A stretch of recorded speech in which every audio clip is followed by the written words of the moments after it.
मैं आपको वेलकम करता हूं अपने शो में। जी थैंक यू। आज के इंतखाबात सिंध के अंदर ये पहला फेज था, बलदियाती इंतखाबात के पहला मरहला था, और जिस तरह की मारधाड़ हुई है आपके सामने, तसादुम हुआ है, काफी जगह हलाकतें भी हुई हैं, क्या कहेंगी? Thank you so much Imtiaz. बिल्कुल मैं खुद अभी थोड़ी देर पहले पहुंची हूँ कराची, और जो हालात देख कर आई हूँ, और उसका पहले ही हमने खदशा असेंबली के फ्लोर पर मैंने अपनी स्पीच में कर दिया था, क्योंकि जो इलेक्शन कैंपेन चल रही थी उस वक्त ही आपने देखा कि सांगर में हमारी रैली पर हमला हुआ। जैसे पिछली दफा हमारे 11 शहीद कर दिए गए, इस दफा भी 4-5 लोग हमारे जख्मी कर दिए गए थे।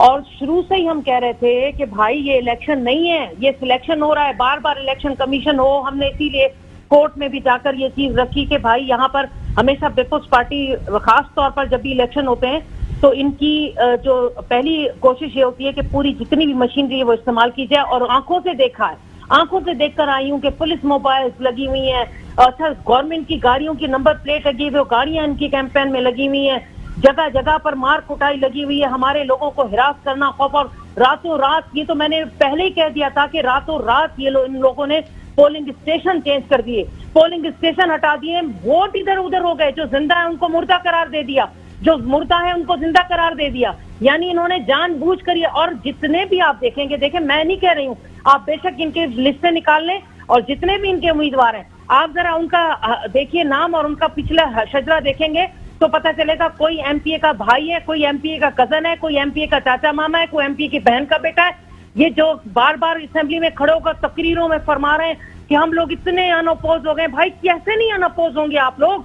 मैं खुद इम्तियाज अपना बता रही हूँ, मेरे बेटे का वोट था खैरपुर में, जब मैंने अपने चेक करवाया तो मेरे बेटे का वोट निकल रहा है जनाब उधर कोट जी, चलो जहां उसका अपना आबाई घर है वहां होता, उधर से उठा के पता नहीं कहां से कहां फेंक दिया है। तो जब मेरे घर में ये हालात हो रहे हैं तो हर घर में ये हालत हो रही है। और सिर्फ ये मैं जीडीए वाले नहीं चीख रहे हैं, आप अगर पीटीआई वालों को लें तो वो भी चीख रहे होंगे, एमक्यू वालों को उठाकर लेंगे तो वो भी, जमात इस्लामी वालों के कितने लोग जख्मी हो गए, दूसरी पार्टियां जो हिस्सा ले रही हैं आजाद होंगी, इन्होंने पीपल्स पार्टी इन्होंने हद कर दिए।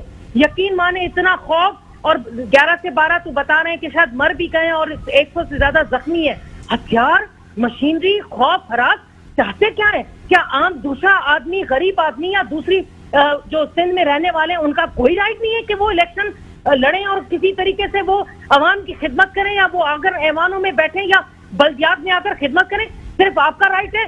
अब मुझे पता है, आपको भी पता है कि ये लोग जो आ रहे हैं इनके पीछे कितना पैसा लग रहा है, कितनी इनके पीछे मशीनरी लग रही है, इतनी सोर्स लग रही है, एसी डीसी सब लोग ऐसे गुलाम बने हुए। हम तो हैरान है कि यार ये फिर एक दफा मैंने तो असेंबली में खड़े होकर चीफ जस्टिस ऑफ पाकिस्तान को कहा था, खुदारा इस पर सुमो मोटो ले लो, हम कहाँ जाएं? इलेक्शन कमीशन सुनता नहीं है, इलेक्शन कमीशन इनकी बांधी बना हुआ है। इतने सबूत ला कर दो, विजुअल वाले सबूत ला कर दो, बता रहे हैं कि भाई वो लोग अंदर छप्पे लगा रहे हैं, इनके पास पता नहीं कहाँ कहाँ के तरीके हैं धांधली के, लेकिन आंखें बंद है, इलेक्शन कमीशन को कुछ नजर ही नहीं। लेकिन पीपल्स पार्टी की क़यादत कह रही है कि इनके पास तो कैंडिडेट्स ही नहीं थे, लोग हमारे अनअपोज हुए, इलेक्शन लड़े नहीं, हमने किसी के ऊपर प्रेशर नहीं डाला, दबाव नहीं डाला, लोग हमें ज्वाइन करना चाहते हैं। पीपल्स पार्टी बड़ी सियासी जमात है, इनकी तरफ तो लोग ही नहीं है, क्या कहेंगे? इम्तियाज बहुत सीनियर एंकर हैं आप, बहुत सीनियर, और आप सिंध की दुखती रक्त समझते हैं, कोना कोना देखा हुआ है। कौन सा इलाका है जिसमें अभी बैठकर इम्तियाज मुझे बताएगा कि हाँ मैं बुश इलाके में लाड़काना की उस यूसी में गया था और इनके नुमाइंदों ने क्या तो वहां पर तरक्कियां की है, क्या तो वहां पर पानी की नहरें बह रही हैं, दूध की नहरें बह रही हैं, सड़कें ठीक हैं, पानी मिल रहा है, हॉस्पिटल ठीक है, तालीम की जबरदस्त किस्म की वहां पर सिलसिला है। अगर तो ऐसा है तो आवाम भाग भाग कर इनको वोट दे, और अगर नहीं तो फिर जो हालात हैं, अवाम अंधी है, बेवकूफ है, मर गई वो महंगाई में तुम लोगों ने मार्च करके ऊपर से उसको मार दिया। और कौन सा ऐसा हल्का नहीं है, कौन सी ऐसी सीट नहीं है जिस पर जीडीए का उम्मीदवार नहीं है? मुझे बताएं।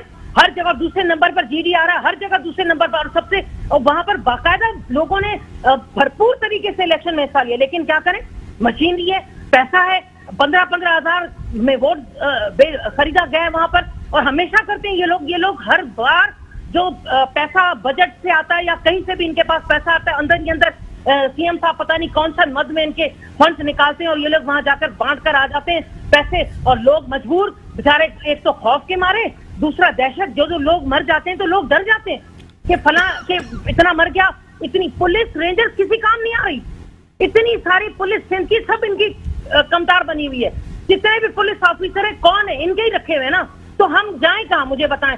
अगर आप मैं जीडी अगर शिकायत करी तो आप कहनी आपका रोना पीटना है, आप ले लें पीटीआई के किसी मेंबर को, आप जेयूआई के मेंबर को ले लें, आप दूसरे जितनी भी एमक्यू जिनकी इत्तेहादी है वो रो रही है, तो बताएं फिर बाकी क्या हुआ। इसका मतलब है कि ये सिलेक्शन था, तो बाबा ले लो सारा जितना भी ये हुआ है ना इलेक्शन, सब ले लो आप, क्योंकि आप लोगों ने सोच रखा है कि किसी और को हक ही नहीं है किसी पार्टी को इलेक्शन करने का या जीतने का या उसमें पार्ट लेने का।